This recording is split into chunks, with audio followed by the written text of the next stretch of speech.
അങ്ങനെ റെയിൽവേ സ്റ്റേഷനിൽ നിന്ന് ഇറങ്ങി നമ്മൾ ആദ്യം പോയത് ഫുഡ് കഴിക്കാനാണ്. ഞാനും അഞ്ജനയും വിജിജിയും സാൻഡ്വിച്ചും റാഫി ഇതും കഴിച്ചു. മലബാർ എന്തോ ഒരു കട എന്തോ പറയുന്നേ. അങ്ങനെ ഇതൊക്കെ വാങ്ങിച്ച് കഴിച്ച് ബസ് കയറാൻ പോവാണ് കിഴക്കേക്കോട്ട. അവിടെ ചെന്നിട്ട് വേണം നമ്മൾ അടുത്ത സ്പോട്ടിലേക്ക് പോകാൻ. അങ്ങനെ കിഴക്കേക്കോട്ടയിൽ വന്നിറങ്ങി. ഇനി ഇവിടുന്ന് ശംഖുമുഖത്തേക്ക് ബസ് കയറണം. പിന്നെ ശംഖുമുഖത്തേക്കുള്ള ബസ് കയറി പോണ വഴിക്ക് നമ്മൾ സെക്രട്ടേറിയറ്റ് കണ്ടു. ഫോട്ടോയിൽ കണ്ടിട്ടുണ്ടെങ്കിലും നേരിട്ട് കണ്ടപ്പോൾ ഒരു സന്തോഷം. പിന്നെ ശംഖുമുഖം വന്നിറങ്ങി. അഞ്ജന ആദ്യമായിട്ടാണ് ബീച്ച് കാണണേ. അതിൻ്റെ സന്തോഷം ആ കൊച്ചിന് മുഖത്തുണ്ട്. തുള്ളിച്ചാടിയുള്ള പോക്ക് കണ്ടാൽ തന്നെ അറിയാലോ. അങ്ങനെ ബീച്ചൊക്കെ കണ്ട് കുറേ നേരം അവിടെ നിന്ന്. ബീച്ചിൻ്റെ നേരെ ഓപ്പോസിറ്റ് എയർപോർട്ടാട്ടോ. പിന്നെ വിശന്നപ്പോൾ ഫുഡൊക്കെ കഴിക്കാൻ പോയി ഇതാട്ടോ വാങ്ങിച്ച് കഴിച്ചേ. അങ്ങനെ തിരിച്ചു വരാൻ വേണ്ടിയിട്ട് ട്രെയിനിൽ കയറി. ട്രെയിനിലുണ്ടായിരുന്ന ഒരു കൊച്ച് റാഫിക്ക് എള്ളുണ്ട നീട്ടി. പക്ഷെ റാഫി അത് വാങ്ങിച്ചില്ല.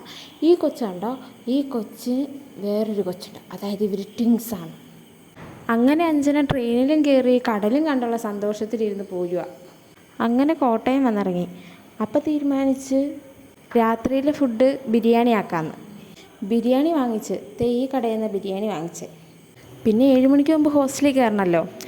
അപ്പോൾ നമ്മൾ കോളേജ് വന്നിട്ട് ഹോസ്റ്റലിലോട്ട് നടന്നു. അപ്പം ഇന്ന് ഇത്രയുള്ളൂ. Okay, by.